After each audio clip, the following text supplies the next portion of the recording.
हा फणसाचा पारा आणलेला आहे. आता याच्यापासून आपण काहीतरी वेगळं करून बघूया. नेहमी आपण भाजी करतोच, पण भाजीपेक्षा वेगळं काहीतरी. मी आज कच्च्या फणसापासून, कोवळ्या फणसापासून मी पुरी करून बघणार आहे. तर त्याचं समय करणार आहे पुरी. तर त्याचं साहित्य म्हणजे आधी मी पहिल्यांदा फणस तुम्हाला कापून दाखवते आणि मग त्याच्यापुढे बाकीची कृती. त्याच्यासाठी आता हे मी विळीला पहिलं तेल लावून घेतलं आहे. फणस सुरीवर वगैरे नाही कापता येत, त्याच्यासाठीच मोठंच काहीतरी लागतं आणि म्हणून मी विळी घेतली आहे. आता मी हा फणस कापून घेतला आहे. तर त्याचा असा चीक काढून घ्यायचा. पहिलं काय काम करायचं तर चीक काढून घ्यायचा.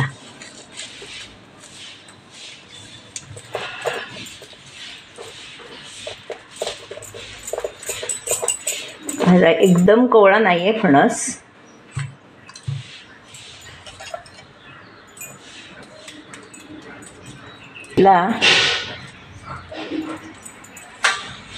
की आता परत आपण पुढचं कृती म्हणजे परत फणस आपण हा कापायचा आणखी घेतला आहे. आता परत काय करणार आपण, अजूनही त्याचे बारीक तुकडे करायचे. हे जरा काम म्हणजे असं कटकटीचं असतं. फणस खायला छान लागतो, भाजी छान लागते, पण काम मात्र हे कटकटीचं असतं. आता आपण ह्याचे पहिल्यांदा हे दाते इथे काढून घेऊया. ह्याला फणसाचे दाते म्हणतात किंवा काटे म्हणतात, ते काढून घेऊया. असं सगळे मी काढून घेते. तर ते ह्याला पाव म्हणतात. हे आपण काढून टाकतो नेहमी भाजी करताना, काहीही करताना हे काढून टाकतो. त्याच्यामुळे हे मी आता काढून टाकलं आहे. आता मी पुढे काय करणार आहे तर मोठे मोठे तुकडे करून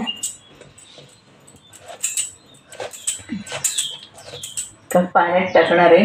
चिरल्यावर नेहमी पाण्यात टाकायचं असतो, नाही तर त्याचे काळा पण पडतो आणि चीक इकडे तिकडे लागतो. म्हणून आपण पाण्यात टाकायचं असतं फणस चिरल्यावर. हे बघा, असे आता तुकडे करून घेते. नंतर तो फणस मी वाफवून घेणार आहे थोडा आणि मग तुम्हाला पुढची कृती दाखवणार आहे. याचे आपण बरेच प्रकार करून बघणार आहोत, त्याच्यामुळे थोडं थोडंच करायचं आहे.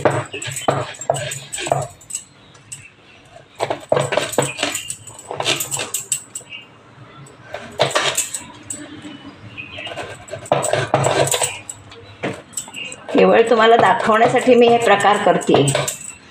तुम्हाला कोकणातल्या फणसाचं काय काय करता येतं. एक भाजी एवढीच आपल्याला माहिती असते, त्याच्यापासून बरंच काय काय करता येतं. आधी मला एवढाच फणस बास होणार आहे.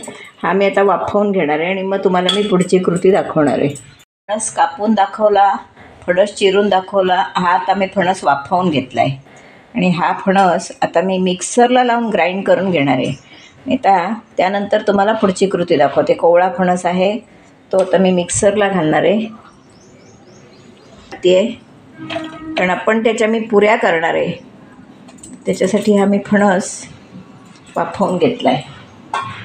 ते पहिल्यांदा मी चवीप्रमाणे मीठ घालणार आहे, ओली मिरची घालणार आहे वाटपातच. 2 ओल्या मिरच्या घातल्या आहेत. तुम्हाला हवे असेल तशी त्याची म्हणजे ज्याला तिखट हवं असेल तसं ज्याने त्याने करावं. मी फक्त तुम्हाला साहित्य दाखवते. मला हवं एवढं घालते आहे. हळद घालायची थोडीशी,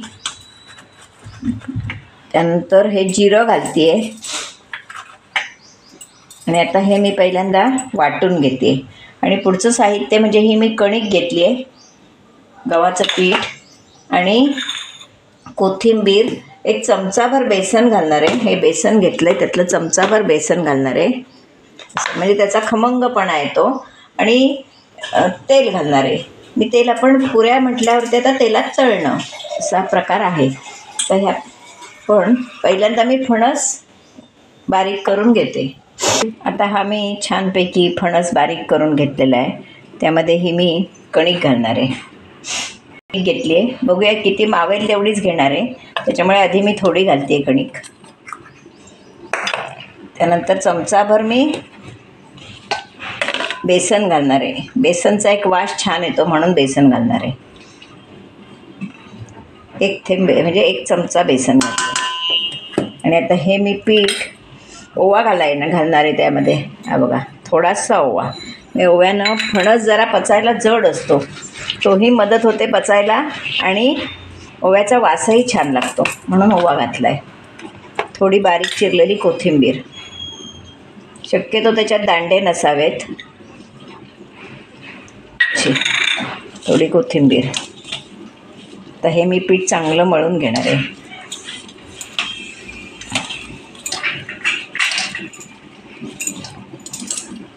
कारण नेहमी आपण फक्त भाजीच करतो, त्याच्यामुळे आता हे वेगवेगळे प्रकार आपण शिकूया. मला दाखवते काय काय करता येतं ते.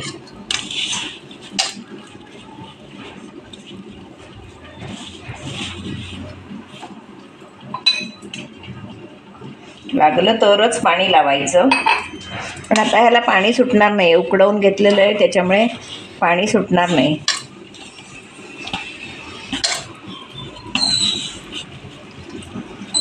घट्ट गोळा करून घ्यायचा, कारण आपण पुरीला जसं घट्ट पीठ भिजवतो तसंच हे पीठ घट्ट घ्यायचं भिजवून.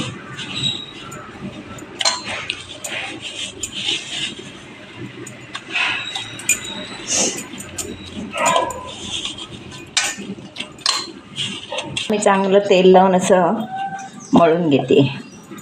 हे बघा, छान पीठ आपलं झालेलं आहे. मी ते तेल लावून मळून घेते. ही पुरी सॉस बरोबर किंवा फणसाचाच रस्सा करून त्याच्याबरोबर खूप छान लागते.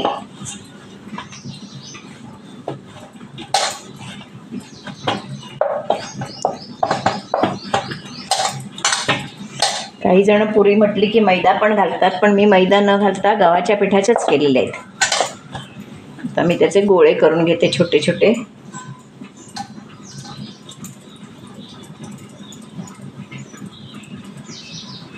छोट्या छोट्याच आपण करूया पुऱ्या. शक्यतो तेल लावायला लागता नाही किंवा पीठ लावायला लागता नाही असं बघावं. पुरी तेल खराब होत नाही तळणीतलं. आता आपण ह्या पुऱ्या लाटून घेऊया.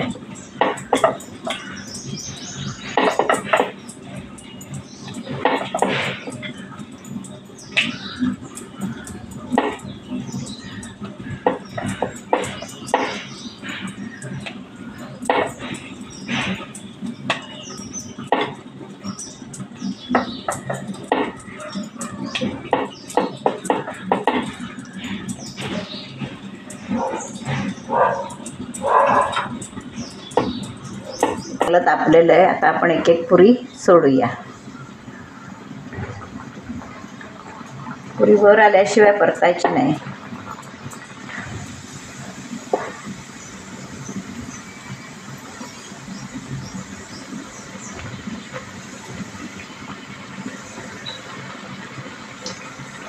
हे बघा, छान फुगली आहे. आहा, सुंदर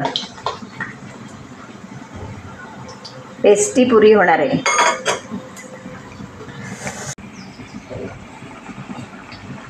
वर आल्याशी फुगून वेळेची लागीला ती छान फुलते. ती कलर पण बघा किती सुंदर आलाय तो. फणसाची पुरी.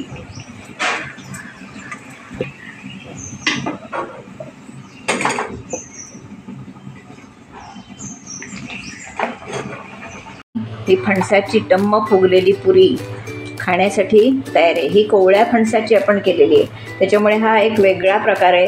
तुम्ही हा प्रकार नक्की बघा. याचा व्हिडिओ पहिल्यापासून शेवटपर्यंत बघा. फणस कसा चिरला, नंतर तो मी उकळवून कसा घेतला, वाफवून कसा घेतला, ग्राइंड केला, हे सगळा तुम्ही व्हिडिओ पूर्णपणे बघा. आणि माझा व्हिडिओ जर तुम्हाला आवडला तर नक्की करून बघा आणि मला कमेंट बॉक्समध्ये कळवा. ही पुरी अत्यंत चवीलाही छान आणि अशी खुसखुशीत झालेली. ही बघा, मस्त बघा किती छान अशी सुंदर अशी पुरी झालेली आहे. अशी तुम्हीही करून बघा तुमच्या किचनमध्ये आणि मला नक्की कळवा. आणि माझा व्हिडिओ आवडला तर लाईक, शेअर, सबस्क्राईब करा. बेल आयकॉन बटन दाबायला विसरू नका. धन्यवाद.